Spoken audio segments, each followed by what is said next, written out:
Gap இருக்கு gap இருக்குன்னு யோசிக்கிறவங்களுக்கு என்னென்ன ட்ரீட்மெண்ட் ஆப்ஷன் இருக்குன்னு தெரிஞ்சுக்கணும்னா this video is for you. இப்பவே சேவ் பண்ணிக்கோங்க. This is doctor Jaya from posh dentistry.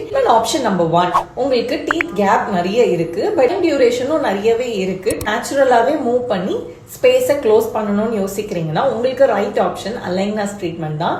Invisible அலைனஸோ இல்லை போட்டோ அந்த கேப்பை நம்மளால சரி செஞ்சுக்க முடியும். ட்ரீட்மெண்ட் ஆப்ஷன் நம்பர் 2, உங்களுக்கு அந்த அளவுக்கு டைம் டியூரேஷன் இல்லை, சீக்கிரமே ஒரே விசிட்லேயே ட்ரீட்மெண்ட்டை நம்ம கம்ப்ளீட் பண்ணணும்னு நினைக்கிறீங்க, கேப்பும் அந்த அளவுக்கு இல்லை அப்படின்னா அந்த கேப்பை நம்ம க்ளோஸ் பண்றதுக்கு காம்போசிட்ஸ் ஃபில்லிங் பண்ணி நம்ம அந்த கேப்பை க்ளோஸ் பண்ண முடியும். ஆப்ஷன் நம்பர் 3, உங்களோட கேப்பும் நிறைய இருக்கு, டீத்தோட கலரையும் கொஞ்சம் சேஞ்ச் பண்ணணும், டீத் சைஸ் எல்லாம் ஆல்டர் பண்ணணும், ஸ்மைல் டிசைன் மாதிரி பண்ணிக்கணும்னு நினைக்கிறீங்கன்னா உங்களுக்கான right option veneers or crowns போட்டு அந்த கேப்பையும் சரி செஞ்சுக்க முடியும். உங்க ஸ்மைல் அலைன்மெண்ட்டையும் நம்மளால சரி பண்ண முடியும்.